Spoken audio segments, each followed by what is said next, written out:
할렐루야. 우리 주 예수 그리스도 이름으로 함께 성경 말씀 살펴보겠습니다. 본문 말씀 신명기 8장 1절에서 20절까지입니다.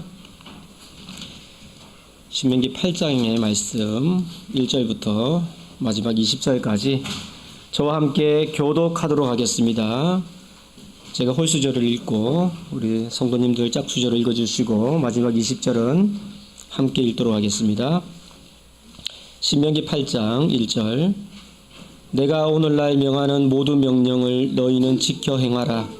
그리하면 너희가 살고 번성하고 여호와께서 너희 열조에게 맹세하신 땅에 들어가서 그것을 얻으리라.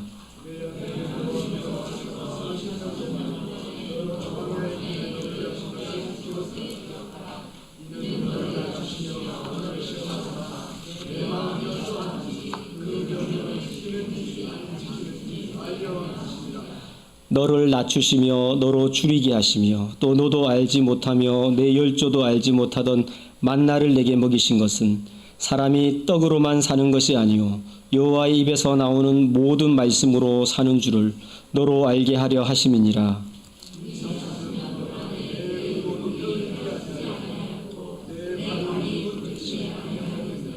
너는 사람이 그 아들을 징계함 같이 내 하나님 여호와께서 너를 징계하시는 줄 마음에 생각하고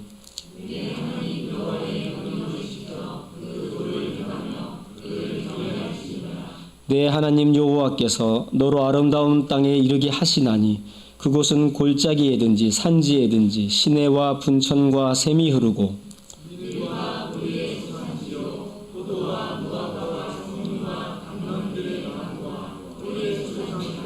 너의 먹는 식물에 결핍함이 없고 내게 아무 부족함이 없는 땅이며 그 땅의 돌은 철이요 산에는 동을 캘 것이라.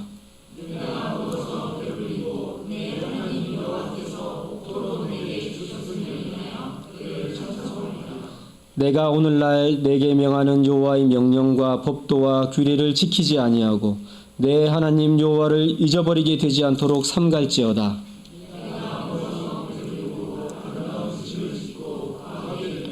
또 내 의향이 번성하며 내 은금이 증식되며 내 소유가 다 풍부하게 될 때에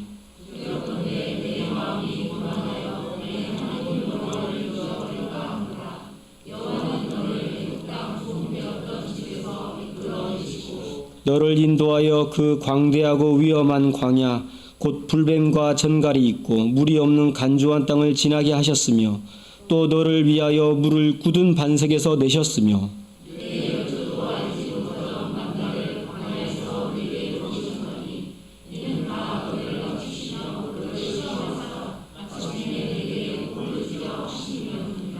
또 두렵건대 내가 마음에 이르기를 내 능과 내 손의 힘으로 내가 이 재물을 얻었다 할까 하노라.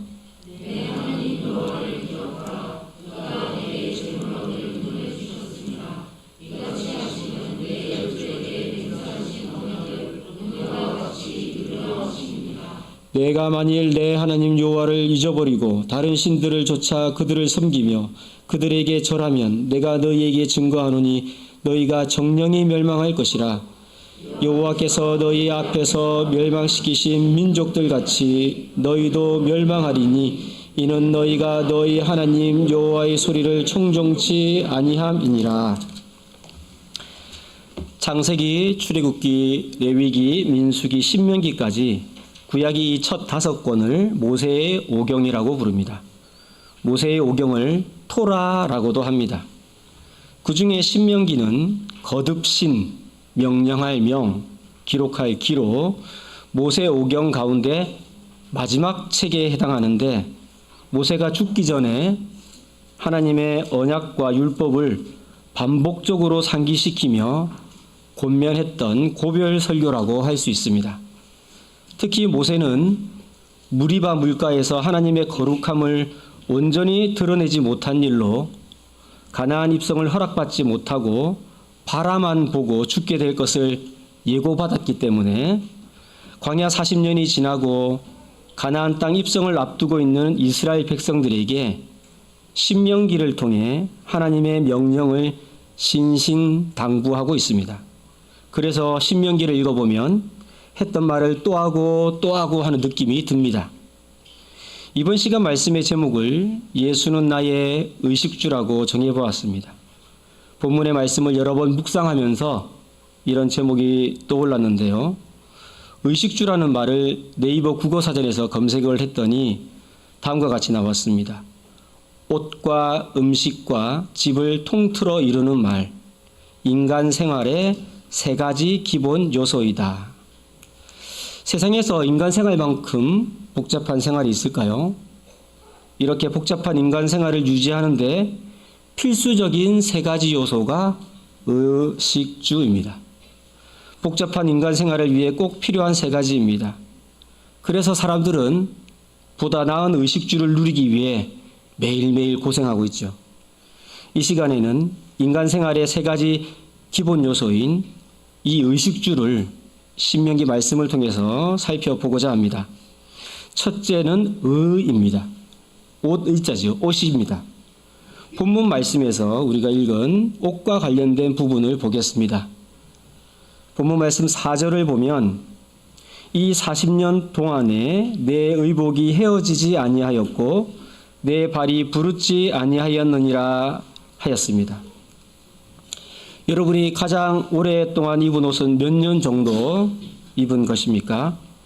성장기에는 몸이 자라니까 어쩔 수 없이 몸의 성장에 따라 맞는 옷을 입어야겠죠. 그러나 대체로 몸의 성장이 끝나는 20대 중반 이후로는 늙어서 몸이 점점 쪼그라들기 전까지는 특별한 일이 없는 한 몸의 전체적인 모습은 비슷하게 유지됩니다. 제가 예전에 조금 두꺼워 보이는 회색 마이를 입곤 했는데 날씨가 추워지니까 앞으로 또 입을 일이 있을지 모르겠습니다만 그 옷은 20년이 넘은 옷입니다. 결혼하기 전에 아내가 단번에 신사였던 불쌍한 저를 위해서 백화점에서 사준 것인데 아직도 제 눈에는 멀쩡해 보입니다. 그 정도의 역사를 자랑하는 옷이 저는 제법 많습니다. 하나님의 은혜죠. 그러니까 40년 광야 생활의 절반 정도는 한 것 같습니다. 광야 40년 동안 하나님께서는 자기 백성의 옷을 40년간 새 옷처럼 쌩쌩하게 유지시켜 주셨습니다. 광야에서 몸이 성장하는 유아와 청소년들의 경우 작아진 옷은 새로 태어난 동생들에게 물려주고 어른들의 옷을 물려받아 입었을 것입니다. 그렇게 40년을 서로 실컷 돌려 입었는데도 새 옷 같았습니다. 놀라운 일이죠. 그렇다면 옷만 그랬을까요? 신발도 넓은 의미에서 의류에 속합니다. 조금 전 읽은 4절 말씀의 뒷부분에는 내 발이 부르지 아니하였느니라 라고 이렇게 기록하고 있습니다. 부르다라는 말은 부르트다는 말입니다. 부르트다는 말은 물것에 물려 살이 도톨도톨하게 부어오르다는 뜻입니다. 우리는 누구나 발이 부르트는 경험을 한 번씩은 해보았습니다. 군대를 다녀오신 분은 오랜 행군으로 발이 부르트는 경험을 다 가지고 계십니다. 또한 신발을 신고 오래 걷거나 등산을 하거나 운동을 하고 나면 발이 부르트는 경험을 합니다. 발이 부르지 않으려면 뭐가 좋아야 할까요? 신발이 좋아야 돼요. 신이 좋아야 됩니다. 신명기 29장 5절에서 모세는 또 이렇게 말합니다. 주께서 40년 동안 너희를 인도하여 광야를 통행케 하셨거니와 너희의 몸에 옷이 낡지 아니하였고 너희의 발에 신이 헤어지지 아니하였으며 이 시기는 지금으로부터 3,400년 정도 떨어져 있습니다. 그때의 신발이 좋으면 얼마나 좋겠습니까? 지금의 신발 과학은 상상조차 할 수 없을 정도로 눈부신 발전을 이루었습니다. 어떤 신발은 거의 하늘을 나는 듯한 느낌을 준다고 광고하기도 합니다. 값비싼 신발이 많죠. 하지만 그 신발을 신고 하루만 무리해도 발바닥에 물집이 잡힙니다. 또한 아무리 과학이 발달해서 별의별 물건들이 나오지만 40년 동안 떨어지지 않는 신발을 개발할 수 있을지는 의문입니다.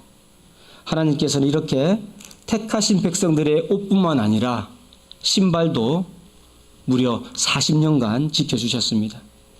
저희 집 아들 은세는 저와 이제 신발 사이즈가 같습니다. 그래서 이제 저는 신발을 안 사도 될 것 같습니다. 우리 은세에게 소외당한 신발만 신어도 죽을 때까지 신을 수 있을 것 같습니다. 그것도 하나님의 은혜죠. 자, 그렇다면 우리에게 있어서 최고의 옷은 어떤 옷일까요? 갈라디아서 3장 27절에는 누구든지 그리스도와 합하여 세례를 받은 자는 그리스도로 옷 입었느니라 기록하고 있습니다.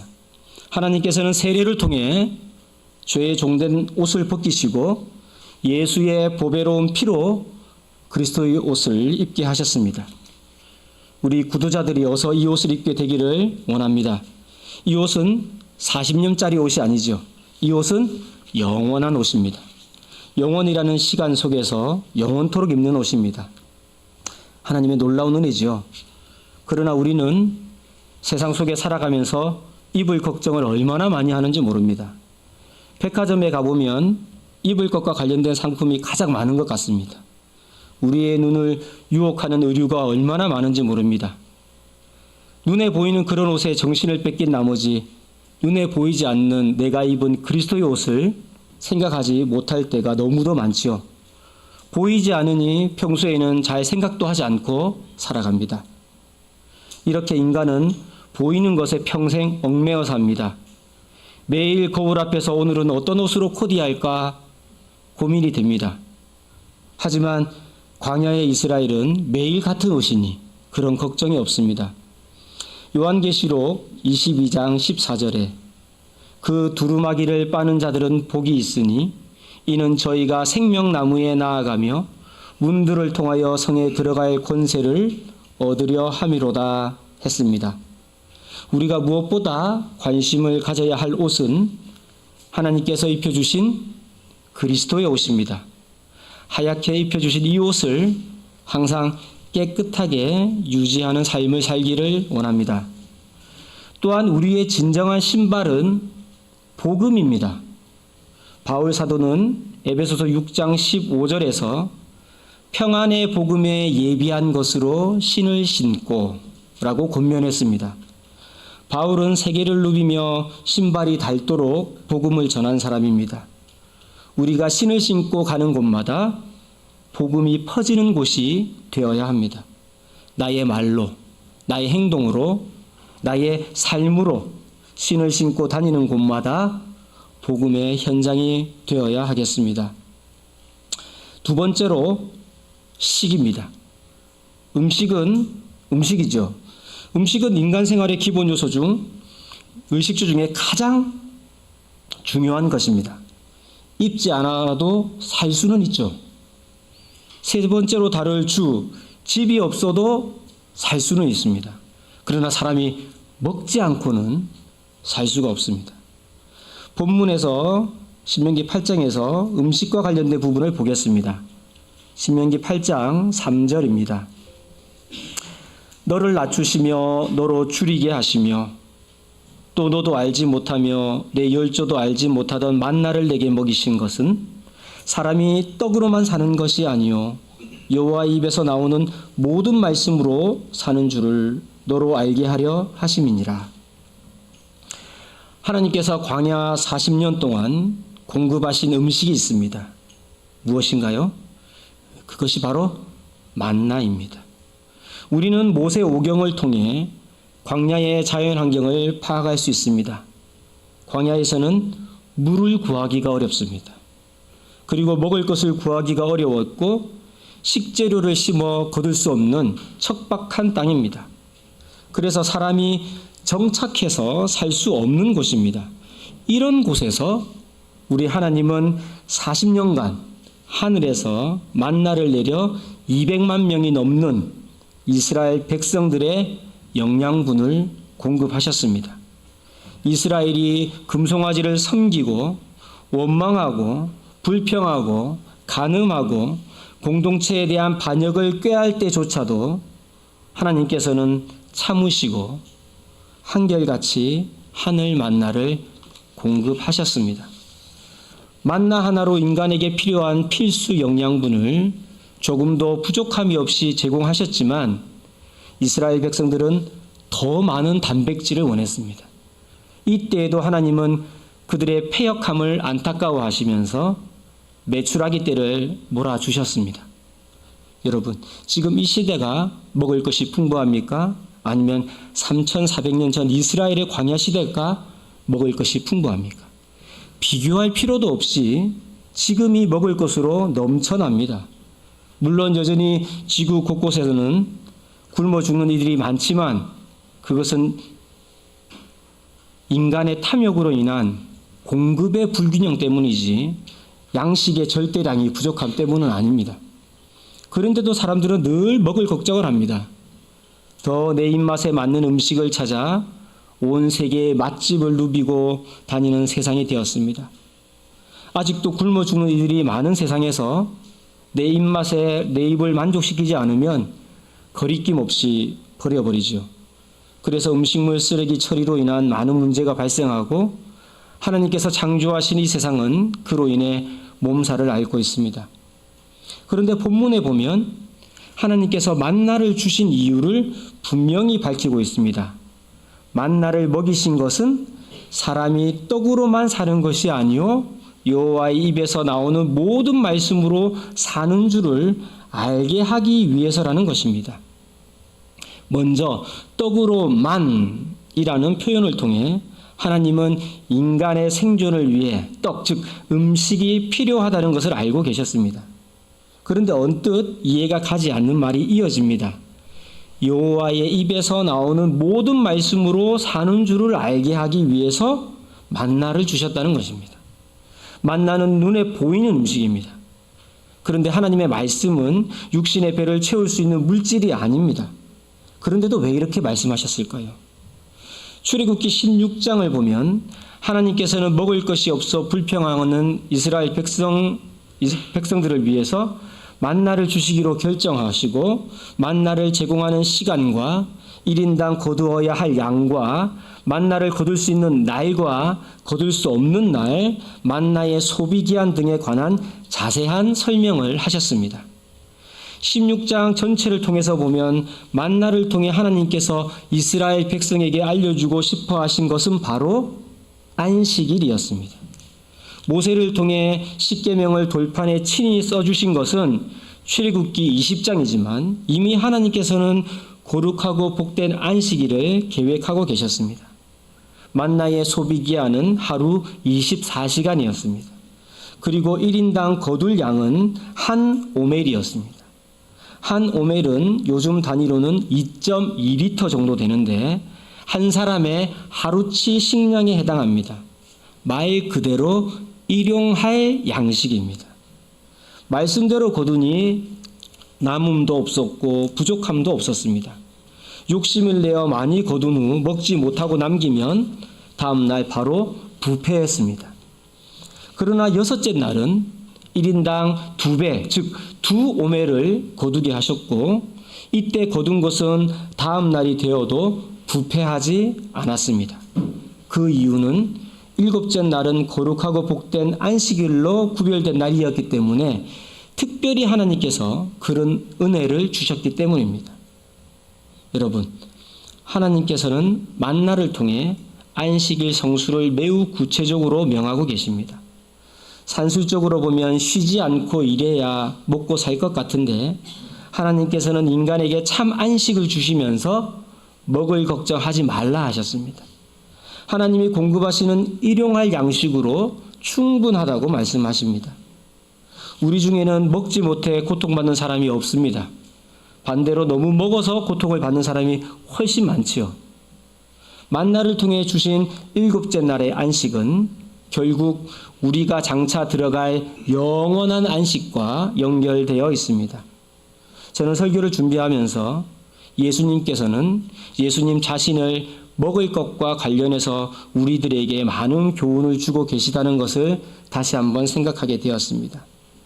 요한복음 6장 53절에서 58절의 말씀 보겠습니다.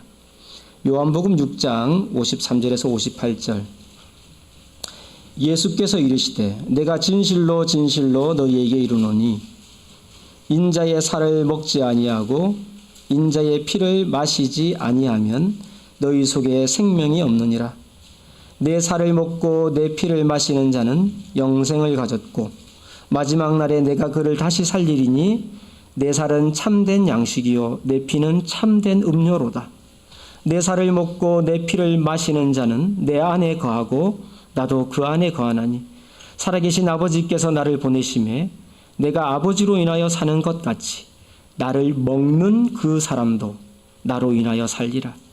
이것은 하늘로서 내려온 떡이니 조상들이 먹고도 죽은 그것과 같이 아니하여 이 떡을 먹는 자는 영원히 살리라. 이 말씀을 읽으면서 여러 가지 생각이 떠오릅니다. 성찬례 때 우리가 나누는 떡과 잔과도 연결이 되지요. 이것을 행할 때 영원한 안식에 들어갈 것을 우리는 말씀을 통해 믿고 있습니다. 또한 내 몸에 흐르는 피의 타입은 누가 물어보면 이제 무슨 형이라고 해야 될까요? A형, B형, O형, AB형이 아니고 지저스의 첫 알파벳 J형입니다. 수혈받았으니까, 예수의 피로 수혈받았으니까 제 혈액형은 J형입니다. 이렇게 말해야 되겠구나 하는 생각도 듭니다.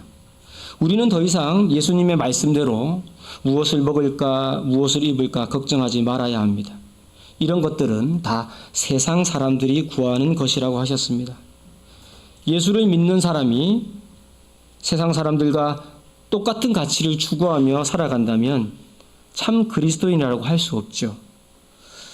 요한계시록 3장 20절 말씀입니다. 볼지어다 내가 문 밖에 서서 두드리노니 누구든지 내 음성을 듣고 문을 열면 내가 그에게로 들어가 그로 더불어 먹고 그는 나로 더불어 먹으리라. 평생 예수로 더불어 먹는 성도들이 되시기를 바랍니다. 마지막으로 주입니다. 의식주의 마지막. 집이지요. 집주자입니다. 집은 우리의 거주 공간입니다. 오늘 본문 말씀에서 이스라엘 백성들의 대표적인 거주 공간으로 세 곳이 나옵니다. 먼저 신명기 8장 14절에 애굽 땅입니다. 그리고 그들이 아직 머무르고 있는 광야 땅이 있고 마지막으로 가나안 땅입니다. 가나안 땅을 신명기 8장 7절에서는 아름다운 땅으로 표현했고 10절에서는 옥토라는 말로 표현했습니다. 본문 말씀 신명기 8장 7절에서 10절까지 보면 하나님께서 곧 들어가게 하실 새로운 거주 공간 가나안 땅에 대한 설명이 나옵니다. 내 하나님 여호와께서 너로 아름다운 땅에 이르게 하시나니 그곳은 골짜기에든지 산지에든지 시내와 분청과 샘이 흐르고 밀과 보리의 소산지요 포도와 무화과와 석류와 감람들의 나무와 꿀의 소산지라. 너의 먹는 식물의 결핍함이 없고 내게 아무 부족함이 없는 땅이며 그 땅의 돌은 철이요 산에서는 동을 캘 것이라. 내가 먹어서 배불리고 내 하나님 여호와께서 옥토로 내게 주셨음을 인하여 그를 찬송하리라. 가나안 땅이 정말 지상 낙원인 것처럼 묘사되어 있습니다. 과연 가나안 땅이 이런 곳이었을까요? 모세가 죽은 후 가나안 땅에 들어간 이스라엘의 역사를 보면 여기서 묘사된 것과 같은 느낌이 드는 시기를 또는 그런 기록을 찾아보는 것이 쉽지 않습니다. 정탐꾼들이 와서 보고할 때 가장 멋졌어요. 그때가. 그래 다른 부분을 보면 그렇게 풍요로운 땅이라는 느낌이 별로 들지 않습니다.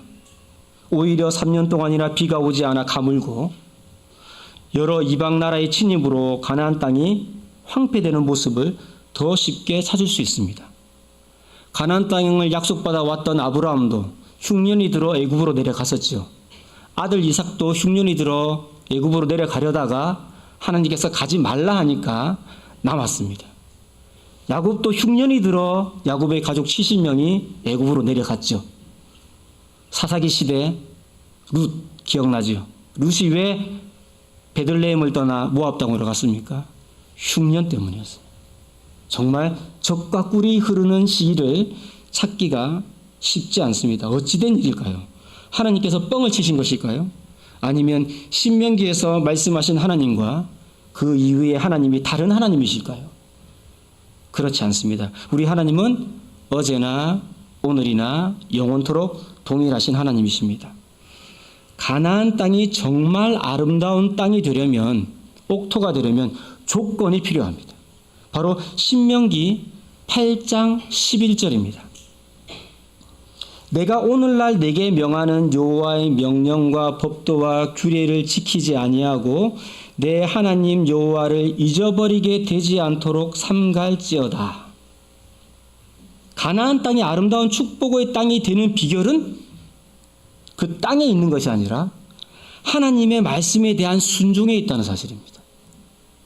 광야는 인간의 생존에 필요한 것이 절대적으로 부족한 곳입니다. 하지만 우리의 거주 공간이 광야와 같이 사람이 살 수 없는 곳이라 할지라도 하나님의 말씀을 붙들면 그곳에서도 잘 살 수 있습니다. 하지만 거주 공간이 아무리 부족함 없는 조건을 갖추고 있더라도 하나님의 말씀을 놓치면 그곳은 생지옥이 되는 거죠. 요즘 물질적으로는 가나안 땅과 같은 우리나라에 특정한 시즌이 되면 미세먼지, 초미세먼지, 황사 현상이 자주 일어나고 있습니다. 이런 일이 있을 것임을 성경은 벌써 예언해 놓았습니다.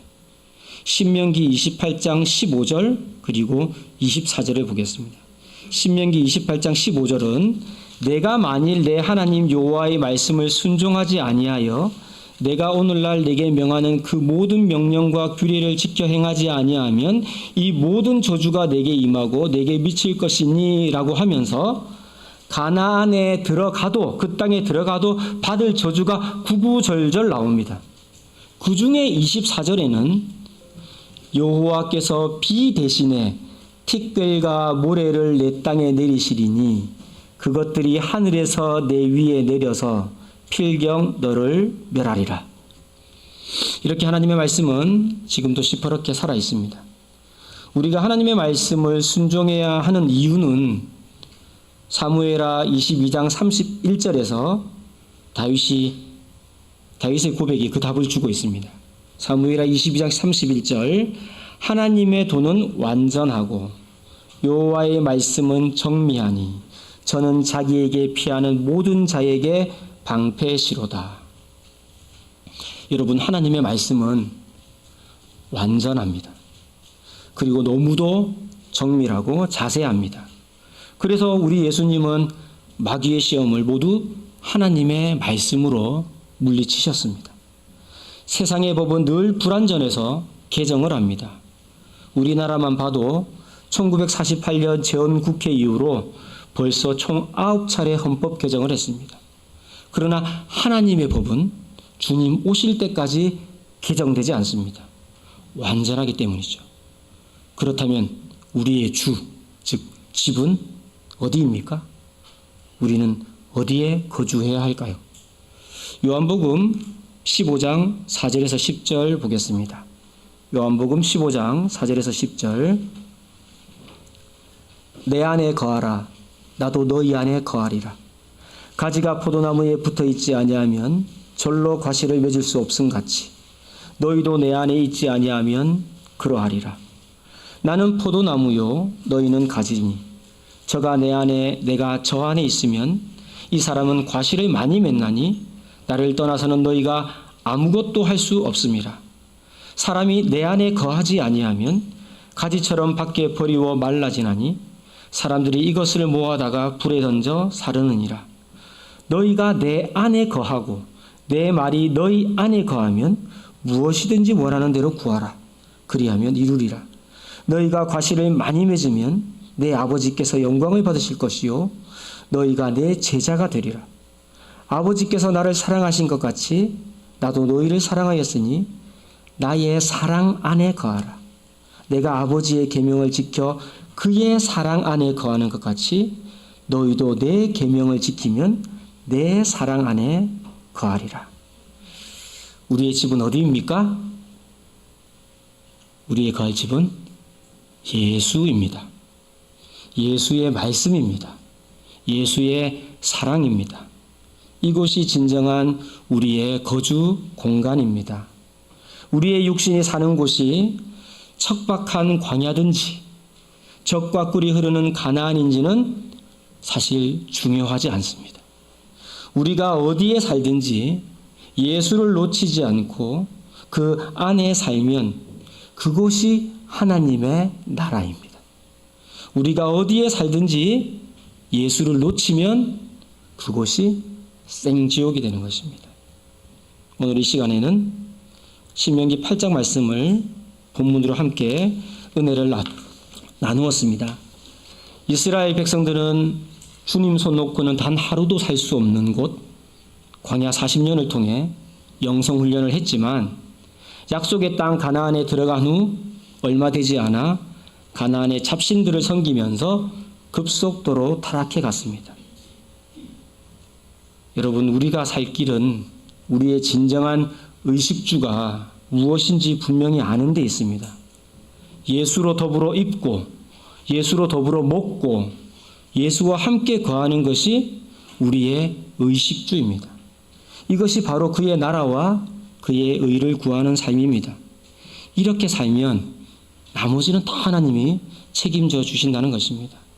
우리 참교회 성도들이 우리의 참 의식주 대신 예수 그리스도를 평생토록 붙들고 살기를 원합니다. 육신의 옷을 입을 때마다 그리스도의 옷을 생각하시고 육신의 음식을 먹을 때마다 하나님의 말씀을 생각하시고 내가 어디에 거하든지 예수의 품을 생각하기를 원합니다.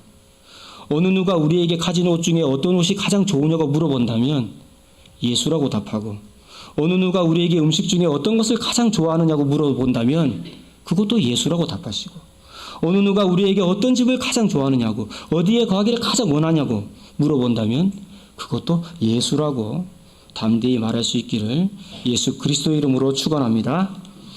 찬송가 우리 495장 찬양 드리겠습니다.